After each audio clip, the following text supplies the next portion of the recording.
Dave, do the intro to my video.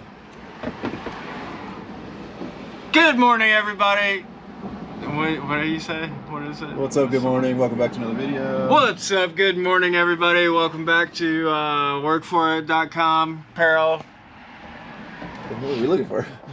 Seeing if we left anybody back there from last night or what? Craig Jig. Oh, okay. Things are all discombobulated. I think we killed Woody last night, and we're leaving the job site here for a minute. So I want to make sure that, you know, although everything's really somber, that they're set up and that they can carry on without us while me and Rhino are gathering more Legos. So today is day 2 of us filming the new restaurant project, and well, we're sitting here in Dave's super sweet van. Killed Woody. Woody is dead, so he is not going to be with us in today's video. Maybe in the next video. He'll have a weekend to recover.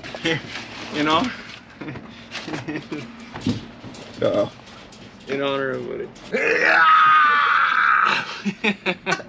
Love you, brother. So if you guys don't know, Woody has like a fused neck, so he can't like turn his head like this. So basically, if you ever see him try to look, he has to turn his whole body, which sounds like a miserable way to live, you know? But geez, God, what is it, freaking 20 degrees when you left this morning? Now are we gonna make weight or what? All right, buddy, let's see what this old van's got. You know, a real Dmaxryno fan would come out and fix the oil leaks on my van. I'll pay you. The boys have already got started. Me and Dave are gonna go to where we go? Home Depot. Let's get the cool stuff first at the Miramar right now. Okay. So we're gonna go back to the hardware store we were at in a real yesterday. work truck. Yeah, not in the Bronco, so we can actually haul some stuff here. So we're back at Marshall's hardware store. We're gonna pick up our, they're calling it barn door track. Obviously we're not building barn doors, we're building tri-fold, crazy, whatever concoction doors. But it's the only place in town we've been able to find it. Yesterday we were here, we were in the Bronco. Obviously we can't put 10-foot sticks to anything in the Bronco. We should get a roof rack on that thing. Oh, is there a front door to this place? Or is it just that janky side door? Yeah, I think they didn't plan on it being. Oh, there's a door right there. Let's take that door. Let's go bushwhacking it through the trails here. Yeah, I ain't never seen a wall of files like that. Yeah, we don't have a whole lot of the old school hardware store type hardware stores. This is cool. Look at it. We got every bandsaw blade you could think of. Dang, Dave, look at it. They got a special cart that they built so we can haul some barn door tracks and rig right here. Wait a minute. What? It clearly says it's for pipe only. I mean, I get what they're saying, but I feel like we can multi-purpose it. I mean, you've always been a pioneer, you know. Well, I like how we're in a place that has like large, heavy stuff, and it's like the smallest shopping carts I've ever seen. And in fact, we took the smallest one. We built this as the pipe hauling rig. And I'll hold the cart and make sure she doesn't go anywhere. This one's pretty fine, you know. Now I have an issue with the pipe hauling cart. What's that? It's slanted to where like you stop too hard, everything's flying off. So I'm a fan of people that do things different, but check this Jeep out. I've never seen anything like this. Maybe this is a Jeep thing and I just don't know. So they got these little inserts that they pulled out the back windows, put these inserts in to hold the fuel cans, and then they mounted some rigid lights in there on the sides. It's kind of cool. I don't know if I want to give up my windows, but this thing looks pretty sick on 38s. What do you think, Dave? You like it? Yeah, man. Should we paint your wheels red? I just want to fix my oil leaks.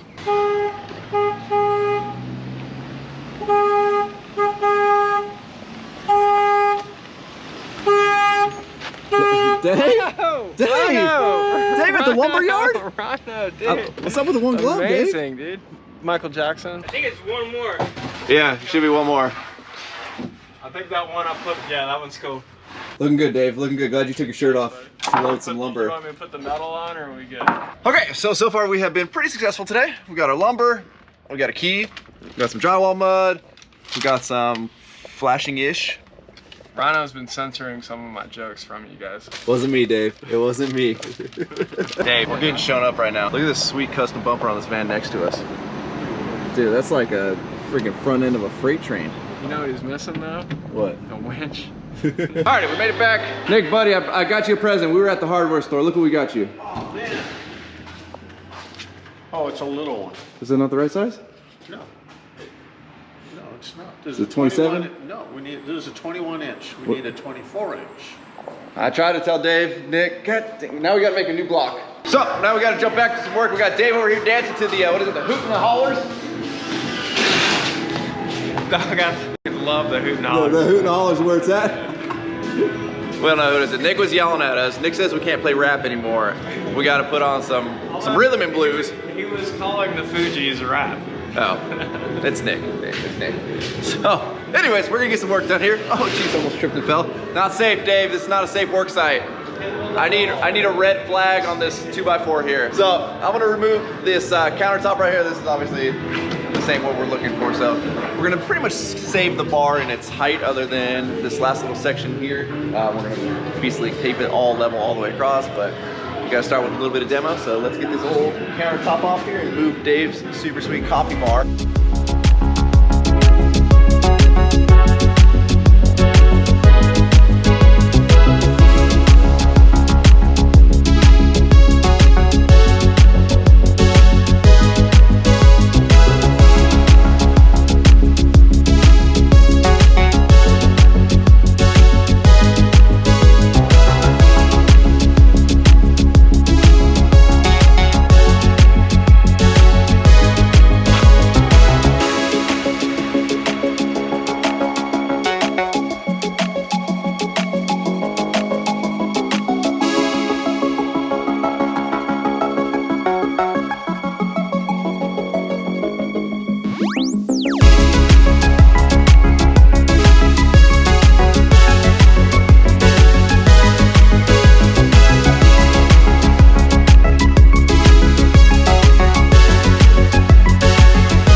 What's going on the social media? Well, you feel left out, Dave? No. You feel left out? I tagged Woody on Instagram. Man. Woody, I feel like Dave should have got like a much more appropriate jumpsuit for you. I mean, dog, you got a fuse neck. And So we, that's the finest jump seat money can buy. okay. I'm sorry. Just like this throws out the fucking side door in case I need to, like, you know, get anyone. Are you the side gunner? Like a howitzer. Okay. So, Dangerous job though.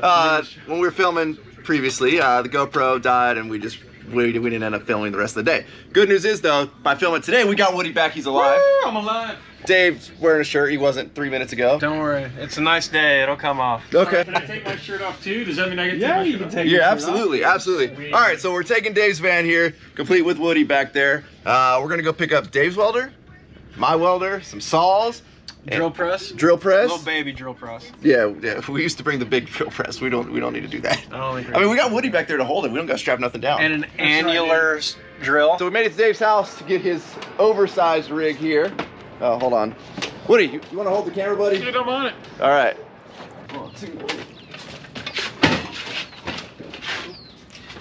Nope, we're still leaking. We might have a cracked tank. All right. So Dave is the one who introduced me to the cold cut saw world. Game changer. Game changer for working with steel. So we're gonna be running 2 welders. We're gonna be running 2 saws. Because these cold cut saws, albeit they are the greatest thing in the world, but when you gotta cut stuff at a miter, like you gotta make some changes and they're not that fun to change and make sure everything's squared up. You can't really trust the numbers on there telling you it's a 45. You gotta double check it. So having one that's gonna be set at a miter and one that's gonna be set at a straight, probably gonna be a game changer here and make it easy for us. Kind of like having, 2 grinders, one with a cutoff disc, one with a flap disc. You can clean your cuts, whatever, you know? No, that's no cap if I've ever heard it. Cap? We are bringing a basically full fabrication setup on site, which is what we typically like to do. We don't have really, I mean, I guess I technically do have a shop that we can build off site. We tend to just build things on site. We got the room. It's easier. We can test fit it right there. We can make changes right there versus like trying to make templates and measurements, go off site, build it, show up, and then make tweaks later. We just do it all on site. Yeah, and then you don't have to move it. Yeah. Because the transport's really something. So instead we transport the shop. Well, we don't have to protect this or keep it straight or keep from scratching it. All right, stop 1 done. Now we head to my shop and load up all of our fabrication supplies. Woo! Oh, I forgot to load up Woody. Dang it, Woody. Oh, man. You load yourself?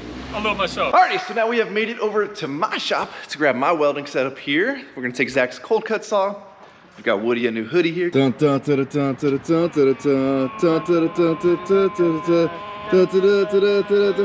Woody. There's a bowl on there because you are from Texas, okay? Yeah. Thanks, Rhino. If somebody wants a hoodie like that, Woody, where can they find it? They can find it at workforit.com. Apparel.com. Workforitapparel.com. All right, we're working on it. Give me that back. You can edit that. All right, so we got my full setup back here. Woody's still here. We are now, though, apparently in some type of traffic break. Cops are holding us here. We're being held hostage. We got Peros Locos on this van right here. I think Dave's gonna get in a turf war with this guy's van. He's got black wheels as well, Dave.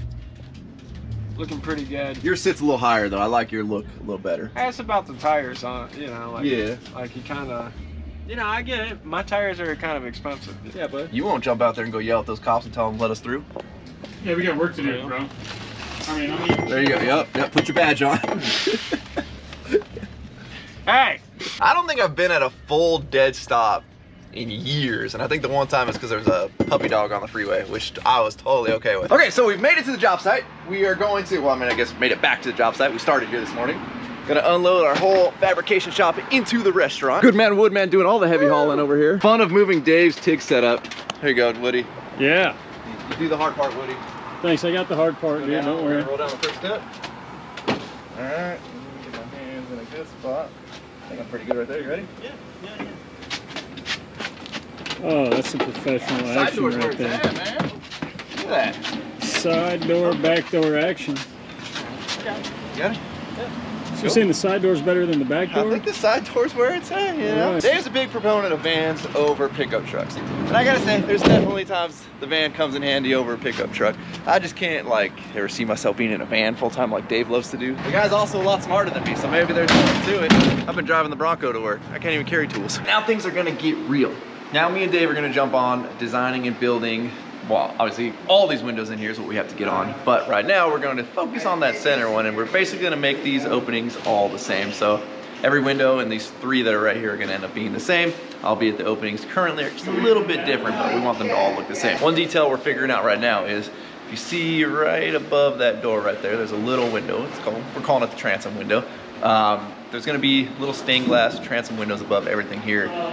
Granted, we can't really match that size, nor the size that's above the door right now. So we gotta kind of fudge in between sizes here, what we think is gonna visually look right. Woody Mario working on some corner detail right there. So I don't know if I really fully explained exactly what's going on in this place. And while Dave's sitting there drawing stuff up in AutoCAD to make it easier for us, let me go around and give you guys a little explanation. So all these walls in here were previously drywalled. Now we wanna come in and do this 2x2 detail, which was up on the wall. It's not up on the wall right now. That is this detail. So these are gonna be all going down the wall, you know, spaced out all the way down this wall as well as that wall. To be able to screw these on anywhere you want and not have to worry about them pulling off the wall because they're just in the drywall and they didn't hit a stud. That's why we have OSB'd the entire walls in here. That way we can basically put these things anywhere we want. There's gonna be something strong for them to attach to. Now, on top of this, we're going to drywall. That way you have a nice smooth finish behind these to paint, because, you know, there's gonna be gaps in between each one of these 2x2s. So everything that's going on right now is preparation for these pieces actually going in. Woody over here is doing his part to stain all of these custom door jambs that Nick was working on and has built. And everything's getting kind of just like whitewash finish. Super simple. Again, you know, everything's done kind of on a budget here, but it's gonna end up looking cool when it's done because Woody is in charge of making it look cool. Woo! Make it look good, baby. Is it gonna look as good as you? Better. Better? Better than Bob Ross? Never better than Bob. Never better Okay, than Bob. R.I.P. So we've got everything drawn up in the computer thanks to this mastermind here. Now, here's where the magic of having two saws come in, is we're gonna be able to set two different angles to be able to make cuts. So this is gonna be our bottom of our window. Well, the other side is over there. And we want that to be kicked at a 2-degree angle. That way our sill can shed water off that way. Not that it's gonna see a ton of water, but you know, like, let's just do it now. We're making the cut anyway, we might as well cut it at 2 degrees. This one's gonna be set at our 45-degree angle, and that's gonna make our miters to make our actual frame itself. Having two saws is great, because adjusting these old cold cut saws isn't that much fun, especially when you gotta like use angle finders and stuff to get the 2 degree. Dave's is easier than this one, I will admit. It is a toolless adjustment, which is nice. Always buy toolless adjustment if you can. Granted, I borrowed this from Zach, so I'm not gonna complain, it was free. All right, first cut, here we go. This is set at our 2-degree angle, which is gonna be the bottom of our actual jamb itself.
Alrighty, so we got the majority of our stuff already pre-cut here. Basically having this all set at the angles. Let's just get everything cut ahead of time and then we'll go for the assembly. But in the meantime, we're kind of running out of daylight hours here, so we're gonna make a little like storage vault over here with our good buddy Woody. Yo, what's up? We gotta remove the shelf. Check this out. So I've never worked in a restaurant. Maybe I'm blessed to never have had to work in a restaurant because I don't think I would be able to do it. But I never knew these little like things right here that hold your ticket, right? Let's pretend this is a ticket. Oh, hold on, it's got tape on it. That's cheating. All right, you just shove it up in there and it holds it. Order up. Never knew. All that is up in there is marbles. Did you know that, Woody? Woody, you've worked in restaurants. You never knew that was... Yeah, I knew it was up in there. Oh, you know there was marbles up in did. there? Okay. I never knew. Are they bearings or marbles? They're marbles. Yeah, look at it. Well, we have another one. Look at this one right here. This gives you a better angle. Just a bunch of colored marbles up in there. Who knew? Who knew? Somebody was innovative and figured out a way to like, they probably used rejected marbles at the marble factory. So I finally think I've got my GoPro battery issue figured out here. So welcome to part 3 of this video. As you can see, we're getting everything mocked up over here. This is going to be our window frame. As per our drawings, as per what Dave drew up in AutoCAD to figure out how to make this work. I'm sorry if it's loud. Nick's over here running the table saw. But basically, what we're gonna have here is we're gonna have our 2x4 frame. Then we have our upper section right here, which is going to be, we're calling this our transom window. This is where the stained glass is going to end up going. And then inside of this lower portion, we'll have a 2x2 frame that actually holds the glass in, and that's gonna be the piece that is able to tilt out. Well, it'll actually be tilting out this way. Now we've got a heck of an assembly table set up here. We've just basically took a bunch of the 2x4 sticks, not 4x4, sorry. 2x4 sticks, laid them on some sawhorses, and that's got us about as flat as you're gonna be able to get in here. It's definitely flatter than like the shop floor when I was building my trailer. Should be able to keep everything about as trued up and flat as can be, or at least close enough for what we're doing here. Thank you very much. Give us a rundown. That is a rabbit because I have to scribe these to the floor. That way, instead of having to cut 1.5 inches thickness to match the waviness of the floor, I only have to cut 5/8 of an inch. Smart, I like it. And it makes your life way easier. I like it, I like it. So this is gonna be essentially like a baseboard detail, and that's gonna be going along this floor right here. There's gonna be a similar detail up top. We're gonna call it the crown molding detail. Basically, the reason that's happening is because when we go to cut all of our 2x2s that are gonna be going long ways, top to bottom here, these floors and ceilings are so out of whack, every cut would essentially be different. Or you take the time to scribe everything and put on this base and the actual crown level, and then every cut is within an 1/8 of each other, and you can just run through and batch cut a bunch of them. So what Nick's doing here is, instead of having to basically cut through this 1.5 inch material to get the waviness in the floor to match, he cut out this rabbit that he calls it on the backside. So now he's only playing with about 1/2 inch of material there. And this is what he's gonna scribe. That way it's easier, it's quicker, you're removing less material. Nick's got a lot of really cool tricks. Good carpenter right there. Now I'm waiting for Dave to get back from Home Depot, so let me give you guys a little rundown here of our welder setup. So obviously you guys know I got the Miller Multimatic 220, and then Dave over here is running the Dynasty 200. Now this is a much more expensive setup here, I believe, with the actual welder and the water cooler down here. It's about a $7,000 setup to my $3,100 setup. I actually learned to weld on Dave's setup here, and actually learned to TIG weld. I'm sorry for talking loud, I got earplugs in because yesterday sucked cutting all that steel in here with the echo. So I actually learned how to weld on this, and TIG welding was like the first style of welding I learned, and it was thanks to Dave for like giving me the confidence, but also being like, hey, don't just sit there and weld beads on a table all day. You're not gonna learn that way. Let's go build some stuff.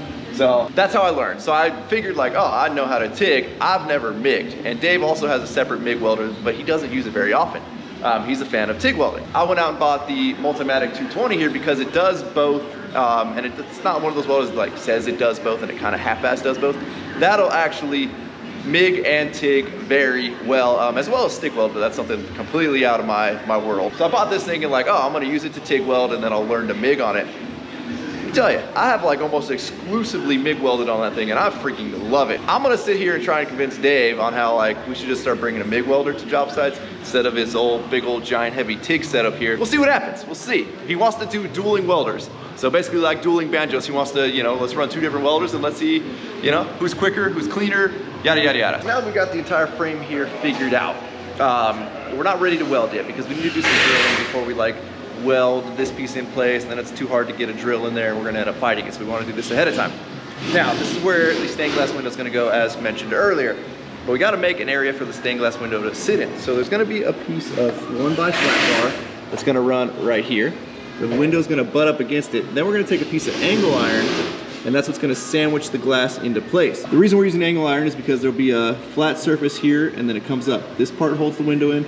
This flat surface right here is what we're going to be able to screw into to attach to the actual frame itself. So I'm outside right now building that frame because we're going to build it, drill it, prior to us actually welding that together. That way we don't lock ourselves out of getting a drill bit in there. With miters on angle iron, it always takes me a minute to really wrap my mind around it because it can get a little bit funky. So this will give you kind of an idea of what we're building here. We're building another frame to sit inside of there. With these cold cut saws, and abrasive saws are the same, but cold cut saws are especially scary when it comes to cutting angle iron itself, let alone cutting miters in angle. So with steel, it's not like wood where you just hold it with your hand and you cut it. Like, you want this stuff clamped in place because if it moves in any single little way, with this type of saw blade on there, things get really scary, really sketchy, really quick. So we don't want that. The other thing is with cold cut saws is you only can make a miter one way. We can't flip this around to cut an angle a different way, otherwise I'd be using 2 saws. Which means we gotta cut this miter, which is already cut. We gotta flip the entire piece of steel over to be able to cut the miter at the opposing angle. I'll show you that right now and why that gets a little bit funky. You'll see I took a piece of 2x4, ripped it down to 7/8. That's the same dimension. That fits right inside there, so we can clamp it tight on this cut. Now, we'll remove her here. And then to make our other cut, we need to basically completely flip this thing over. Which is a little hard to do in here. Oh, get her flipped over. Now we're going to be cutting on this axis because we're going to basically match this miter but on opposing angle. Well, that means we need to stand this up in the saw. So the saw's rest is going to be like that, and the saw blade's going to be cutting like that. So we need to stand this up, but if you just try to hold that in there or clamp it, it's going to want to do that on the saw. So I've taken some more of that 7/8 material. I've put it on my little block over here that's going to hold it in place, and it'll just sit just like that, and it keeps it from wanting to roll. Now on the saw over here, we're going to do something very similar, where we take the same 7/8 material, we lay it underneath, again, so this piece doesn't want to roll this way, but we're still not clamped. If I tighten the clamp right now, it's just going to tighten on this piece, and that leaves the metal loose, and bad things happen when the metal's loose. So I took another piece of 2x material that mates up right there, and I essentially sandwiched this in place, nice and tight. And then I go to make my cut, everything is nice and super tight.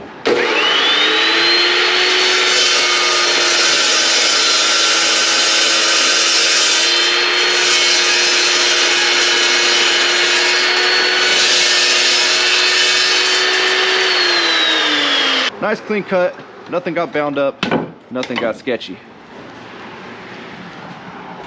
And we just got one more piece to go here. Now it's a sad day, guys, midday here. Not only is Woody leaving, he's jumping on an airplane to get the heck out of here. Did him out of Dodge, I came, I did my damage, and now I gotta go. But I'm not leaving without this sweet hat right here. Looks good. Because you know what I did, ladies and gentlemen, for the last week? I worked for it. Great work, buddy. Great Thanks, work. Rhino, man. It's great to be here with you and Dr. Dave and Nick and the rest of the crew. I look forward to my return. All right, so I know in previous videos I've shown, you know, the versatility of a combo square, but we are also using it again right now to mark all of the holes that we're going to be drilling here. So I want to get center on this piece of angle. You can see I've already marked it there. So you can set the combo square to whatever you want, and then we just run down. You can already see that's my spacing line right there. Now we need to get center. So we just run down, boom, boom, and everything is set and cohesive all the way down the line. Now that we've got our layout done for our holes, we've got our mini little drill press set up here. Nick's getting down and singing. Nick's actually in a band, guitar player. Nick, do you sing too in the band? I didn't hear a word you said. What? I didn't hear a word you said. I said, do you sing in the band too, or you just play guitar? No, I'm the bass player. Oh, bass, sorry. Nick's bass player. All right, there you go. More fun than being on the dance floor dancing.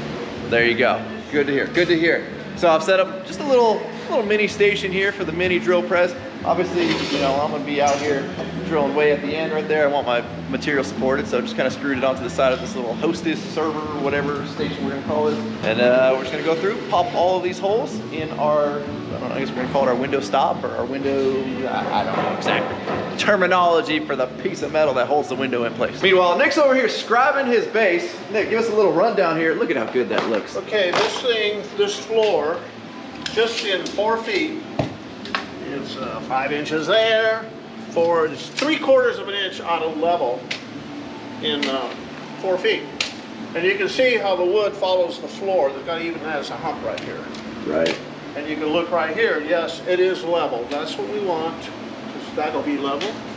And because we're level-headed people.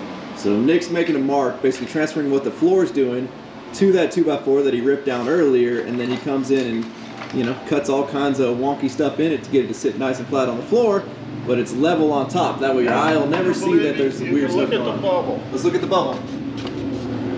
Boom. Perfect, Nick. Great work, buddy. So he's got to do that for that whole wall back there to make sure the top of that board is level, while the bottom is what's compensating for all the weird stuff going on in the floor.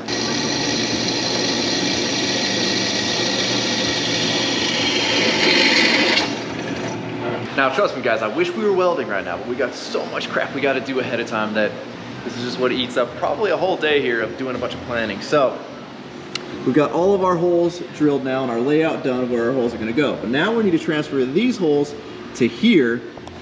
Not only do we need to transfer those marks, we need to drill and then we need to tap. That way we can actually thread or screw in, because obviously we're not going to have a nut on the backside to hold this in place. So we're actually going to thread this portion of the window frame, which is why we went with 1/8 inch instead of like a lighter gauge material, which would be a little more fun to lift into place and mess around with, but we want to have enough meat in there by the time that we drill and tap it that the screw actually bites and holds. Now we got to do more math here because we want our glass to sit center of this 2x4, which means we got 1/4 inch glass, center that up, then we got a 1/8 inch piece of flat bar that's going to go right here.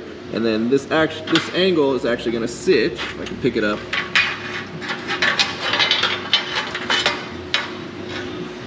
about right there. So we need to do all of our figuring and our math right now to make sure that the placement is exact. Now, I've gone ahead and got my layout done here. So you can see we have our 1/4 inch gap in the middle there. That is where the glass is going to go. We're going to weld another piece of flat bar on the front here, and this is going to hold the glass in place. So again, this is the back side. Front piece is going to get welded on. The glass people are going to come set the glass in, and then we'll be able just to bolt this back piece on, and it'll hold everything nice and tight. You could just try and go through and actually, like, you know, hope to mark center of each one of these holes. That way everything lines up. Or we're going to use what's called a VIX bit here. And you'll see that it has this little shroud around it that'll center us up in the hole. Then I've got an 1/8 inch metal drill bit on there, and that'll just give me my little pilot holes. I'm going to pop, pop, pop, pop, pop all the way through. Then we'll switch to our 1/4-20 bit. That way we can tap it with the 1/4-20 tap. So we just line it up here. And that's all we need.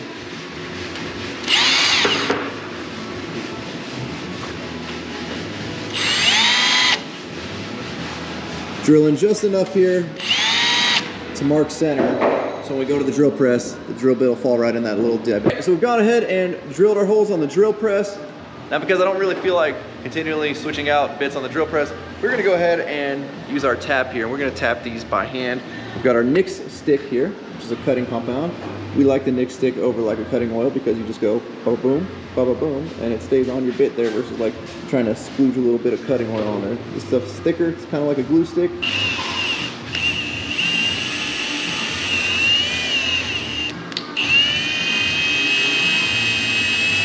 And just like that, we now have a way to attach our backstop for our glass to hold everything in place.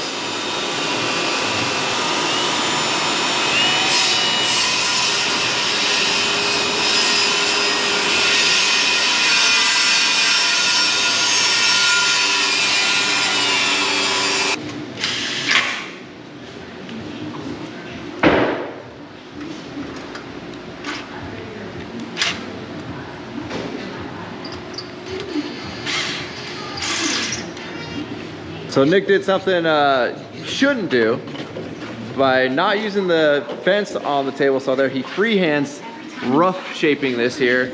Then he comes in with his planer and he hand planes it to his line. You can see he stays just a hair away from his line there. That's how he's able to get a nice precision fit. Look at that.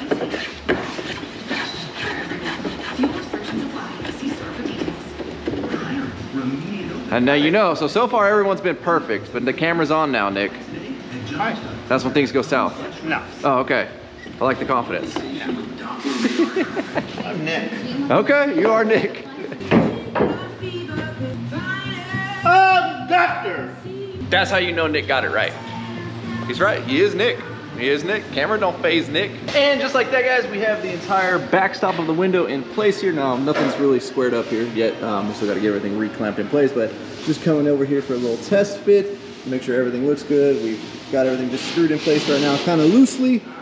That way we can make little adjustments if we need to. I wish we had time to actually get some welding done today, but we don't. This is the first prototype, little proof of concept for the other three, or well, other two windows. There's 3 total of this type. So this one always takes the longest, and then once we get a system down, we just fly through it. Like, I'll no longer have to use the combo square because Dave went ahead and made us some spacers here. So these spacers will now work to hold this piece of angle in place versus, you know, sitting there with the combo square and doing all the little stuff that we did to figure out the first one. That being said, you know, Dave had a very productive day. He got a door installed. So you'll have to wait till the next video to see these things all welded up together and probably functioning. But with that, we gotta wrap up. As always, thank you guys so much for watching. If you're not subscribed already, please click the subscribe button now. Then you don't miss out on any future content. Don't forget to give this video a like and get a thumbs up. Don't forget to check out workforapparel.com because if there's anything you want on this side, you gotta be willing to work for it. You guys are the best. I'm out. Damn.